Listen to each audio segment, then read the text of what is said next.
Olá, caras amigas e amigas, estudantes de Direito, meus caros telespectadores que estão aqui para assistir esse vídeo, fazer uma análise junto comigo num assunto que vamos abordar agora, que é a teoria geral da prova no processo penal.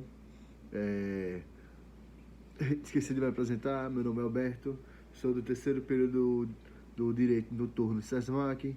Venho por meio desse vídeo aqui fazer um trabalho foi solicitado pelo professor Thiago Mota para obtenção de nota na terceira avaliação dele.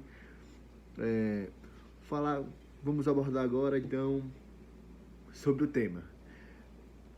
Vou dar dicas aqui para você que está buscando entender esse tema, se aprofundar mais, que é um tema muito abordado em concursos. Então, peço que você me acompanhe nessa análise.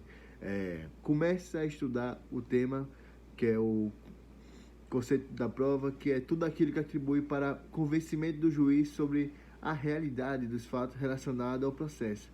Entenda a diferença entre prova e meio de prova, sendo este último o instrumento utilizado para produzir a prova. Por exemplo, a testemunha é um meio de prova, enquanto o depoimento que ela dá sobre o fato é a prova em si. Aprenda os princípios que regem a prova no processo penal, como o princípio da autorresponsabilidade das partes, que significa que cada parte deve provar aquilo que alega. O princípio da audiência contraditória, que garante o direito de as partes serem ouvidas e de manifestarem sobre as provas produzidas. O princípio da aquisição e a comunhão das provas, que determina que as provas, uma vez produzidas, passam a integrar o processo e podem ser utilizadas por ambas as partes. O princípio da verdade real, que impõe ao juiz o dever de buscar a verdade dos fatos, independente da iniciativa das partes. O princípio do livre convencimento motivado, que concede ao juiz a liberdade de formar sua convicção com base nas provas, desde que fundamente sua decisão. O princípio da oralidade, que privilegia a forma oral da produção e apreciação das provas. O princípio da publicidade, que assegura a transparência e o controle do processo. O princípio de não autocriminação, que protege o direito do acusado de permanecer em silêncio e não produzir provas contra si mesmo. Estude as classificações das provas de acordo com diferentes critérios, como o objeto, o efeito, o sujeito e a forma. Por exemplo, o objeto, as provas podem ser divididas em diretas e indiretas, sendo as primeiras que dependem de si mesmo, quanto as segundas, elas dependem de outro fato que leva ao fato principal.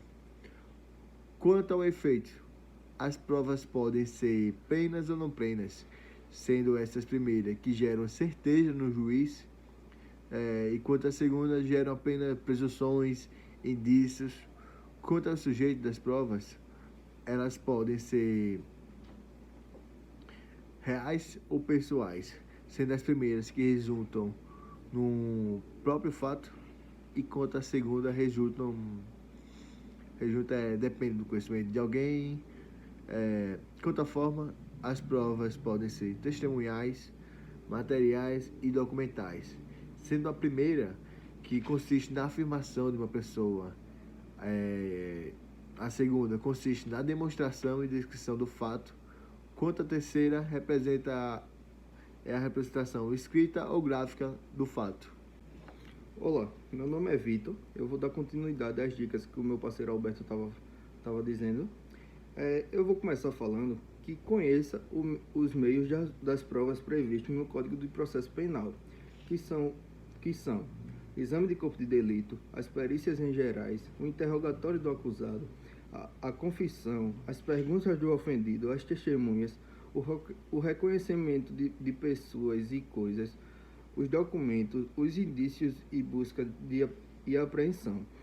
Saiba quais são as características, as regras, as limitações e exceções de cada um desses meios de provas, bem como a forma de produzi-los e impugná-los. Aprofunde no tema das provas ilícitas, que são aquelas obtidas como violação de normas constitucionais ou legais. Entenda o contexto, as espécies, as consequências, as contravenções sobre as provas ilícitas, como a teoria da árvore dos frutos envenenados, que determina a immiscibilidade das provas derivadas das ilícitas, salvo se houver uma fonte independente ou se a prova for ineditável. Assinale também as hipóteses admissíveis das provas ilícitas como provas emprestadas, provas que foi produzida em outro processo, desde que respeitado o contraditório. As provas ilícitas para o réu, que é aquelas que beneficia o acusado, desde que não viola os direitos fundamentais.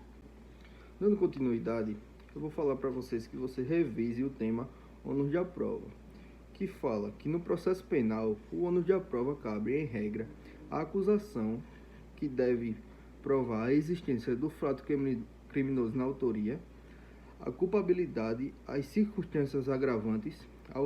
Ao réu cabe provar as circunstâncias que excluam ou atenuem sua responsabilidade, como a inexistência do fato, a ilicitude da prova, a legítima defesa, a coação irresistível, a minoridade, a confissão espontânea entre as duas. Saiba mais também a exceção ao ônus de aprova, como presunção de inocência, que implica que ninguém será considerado culpado. Para finalizar, eu vou apresentar os sistemas de valorização da prova, que são os critérios utilizados pelo juiz para atribuir valor e significado às provas produzidas no processo. Existem três sistemas principais: o sistema de prova tarifada, o sistema da íntima convicção e o sistema do livre convencimento motivado. O sistema adotado pelo direito processual penal brasileiro é o sistema de livre convencimento motivado, que permite ao juiz formar a sua convicção com base nas provas existentes nos atos, desde que motive de forma clara e coerente. Para fechar agora com chave de ouro esse vídeo, que foi uma grande satisfação fazer parte dele, realizar com meu colega Victor Lopes, a gente queria aqui homenagear nosso querido professor Thiago Mota pela atribuição da atividade, e a gente quer aqui que você curta, comenta, compartilhe, se inscreva no canal, não se esqueça de ativar o sininho de notificações. E é isso. No próximo vídeo a gente fala sobre mais dicas e vamos continuar junto. Positivo. Exatamente.